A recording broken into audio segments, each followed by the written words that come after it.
हाँ जी, नमस्कार सबको, राधे राधे। ऑनलाइन क्लास में एक बार फिर आपका स्वागत। आज हम विषय गणित, इसके अंतर्गत पृष्ठीय क्षेत्रफल एवं आयतन, ये अध्याय है आज का, और इसमें हम कुछ सामान्य जानकारी और सूत्र के बारे में अध्ययन करेंगे। क्योंकि इस प्रश्नावली के सवाल हल करने से पहले हमारे पास में जो भी हमारे को ठोस आकृति दी हुई है, उस ठोस आकृति के बारे में जानकारी होना जरूरी है, और प्लस उस ठोस आकृति के सूत्रों के बारे में, यानी सूत्र हमारे को याद होना जरूरी है। तो जब तक हमारे को सूत्र याद नहीं है तो हम क्या है, उस प्रश्न को हल नहीं कर सकते हैं। इसीलिए आज हम केवल सामान्य जानकारी के रूप में, जैसे कुछ आकृतियां हैं, उनके सूत्र और उनको याद करें। ठीक है, अभी जैसे अपन केवल छोटा सा ही केवल दो टॉपिक लिए, जिसमें तो घन घनाभ आ गया और एक इधर से बेलन आ गया। ठीक है ना, इन दो तीन आकृति जो भी ली है, इनके जो कुछ सूत्र लिखे हैं, उन सूत्रों को याद करना। ठीक है, उसके बाद में फिर अपन क्या उनके ऊपर आधारित सवाल को देखेंगे। तो कुछ सामान्य जानकारी, तो सबसे पहले पृष्ठीय क्षेत्रफल। अब प्रश्नावली आपके पृष्ठीय क्षेत्रफल है, तो पृष्ठीय क्षेत्रफल होता क्या है? तो पृष्ठीय क्षेत्रफल किसी ठोस आकृति के समस्त पृष्ठों के क्षेत्रफल का योग। जो भी आकृति हमारे को ठोस दी हुई है, यानी उस आकृति के क्या है, सारे पृष्ठों के क्षेत्रफल का योग क्या कहलाता है? पृष्ठीय क्षेत्रफल कहलाता है। कोई भी ठोस आकृति है और ठोस आकृति के सारे पृष्ठ और सारे पृष्ठों के क्षेत्रफल का योग क्या कहलाता है? पृष्ठीय क्षेत्रफल कहलाता है। और क्षेत्रफल की जो इकाई होती है वो क्या होती है? वर्ग होती है। यानी क्षेत्रफल को हम वर्ग इकाई में मापा जाता है। ठीक है। दूसरा, आयतन किसी ठोस द्वारा अंतरिक्ष में, यानी स्पेस, जितना स्थान घेरा जाता है आयतन कहलाता है। ठोस के द्वारा अंतरिक्ष में जितना स्थान घेरा जाता है वह उस ठोस आकृति का आयतन कहलाता है। और आयतन की इकाई घन होती है। क्या होती है? घन। यानी आयतन को हम घन इकाई में मापा जाता है। ठीक है। उसके बाद घनाभ में 12 किनारे और 8 शीर्ष होते हैं। ठीक है, यानी 12 किनारे या कोण और 8 शीर्ष होते हैं। हमारे को ध्यान में होना जरूरी है। घनाभ पढ़ रहे हैं अपन जैसे, तो हमारे को उसमें ध्यान रखना है, घन हो चाहे घनाभ हो, दोनों में घन भी हो सकता है और घनाभ भी हो सकता है। तो घन और घनाभ दोनों के अंदर हम देखते हैं 12 तो किनारे और 8 शीर्ष। ठीक है। उसके बाद में घनाभ का संपूर्ण पृष्ठीय क्षेत्रफल ज्ञात करने का सूत्र। अब घनाभ का संपूर्ण पृष्ठ, अगर हमारे को जैसे प्रश्न दे दिया, उसमें भुजा दे दी और भुजा देने के बाद में पूछ लिया करो जैसे घनाभ का संपूर्ण पृष्ठीय क्षेत्रफल ज्ञात करो, तो घनाभ का संपूर्ण पृष्ठीय क्षेत्रफल ज्ञात करने का सूत्र है 2 इंटू कोष्ठक लंबाई इंटू चौड़ाई प्लस चौड़ाई इंटू ऊंचाई प्लस ऊंचाई इंटू लंबाई। तो ये हो गया आपका घनाभ का संपूर्ण पृष्ठीय क्षेत्रफल ज्ञात करने का सूत्र। ठीक है। उसके बाद घनाभ का आयतन बराबर घनाभ का आयतन लंबाई इंटू चौड़ाई इंटू ऊंचाई, यानी हमारे को जो भुजा दे रही थी तीनों, लंबाई चौड़ाई और ऊंचाई, इन तीनों का गुणा। तो ये हो गया घनाभ का आयतन बराबर। उसके बाद है घन का संपूर्ण पृष्ठीय क्षेत्रफल। घन का संपूर्ण पृष्ठ बराबर होता है 6 भुजा स्क्वायर। यानी घन का, जिस तरह से घनाभ का संपूर्ण पृष्ठ, वैसे घन का भी संपूर्ण पृष्ठ। तो घन का संपूर्ण पृष्ठीय क्षेत्रफल ज्ञात करने का सूत्र क्या होता है?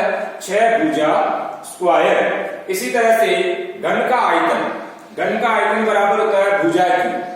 अगर हमारे को प्रश्न दिया हुआ है और उसमें भुजा दे रखी है और दे दिया कि घन का आयतन बराबर ज्ञात करो, तो हमको सूत्र क्या लिखना? उस दौरान भुजा क्यूब लिखना। ठीक है। तो घन का आयतन बराबर क्या हो गया? भुजा क्यूब। इसी तरह से घन या घनाभ में कुल 4 विकर्ण। कितने विकर्ण होते हैं? 4 विकर्ण। घन होवे या घनाभ होवे, उसमें विकर्ण की संख्या कितनी? 4। जिस तरह से घन और घनाभ में किनारे हमको पूछ ले, तो घन और घनाभ में अगर अपन को किनारे पूछते तो 12 किनारे लिखना है और 8 शीर्ष लिखना है। शीर्ष की संख्या पूछे तो 8, घन बोले या घनाभ बोले, अगर हमारे को किनारों की संख्या बोले तो 12 और विकर्ण बोले तो कितने, 4। ठीक है, इसी तरह से घनाभ का विकर्ण बराबर, अगर घनाभ का विकर्ण ज्ञात करना तो उसका सूत्र हम क्या लिखेंगे, अंडर रूट लंबाई का वर्ग प्लस चौड़ाई का वर्ग प्लस ऊंचाई का वर्ग। ठीक है, उसके बाद में घन का विकर्ण बराबर, अगर घन का विकर्ण ज्ञात करना तो √3 इंटू भुजा। घनाभ का विकर्ण अंडर रूट में लंबाई का वर्ग प्लस चौड़ाई का वर्ग प्लस ऊंचाई का वर्ग, लेकिन घन का विकर्ण √3 इंटू भुजा। ये थे आपके घन और घनाभ से संबंधित, चाहे अपने को पृष्ठीय क्षेत्रफल या आयतन ज्ञात करना हो तो।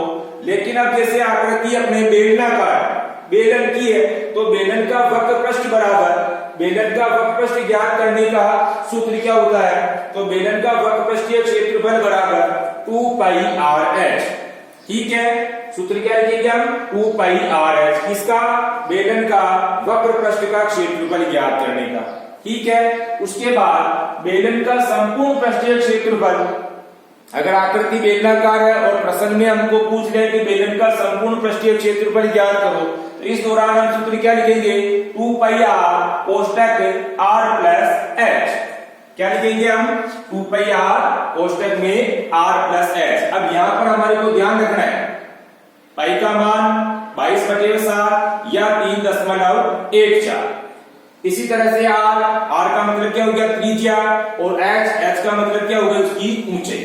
ठीक है, इसके बाद में बेलन का आयतन, अगर बेलन का आयतन ज्ञात करना है तो बेलन का आयतन बराबर होता है πr²h।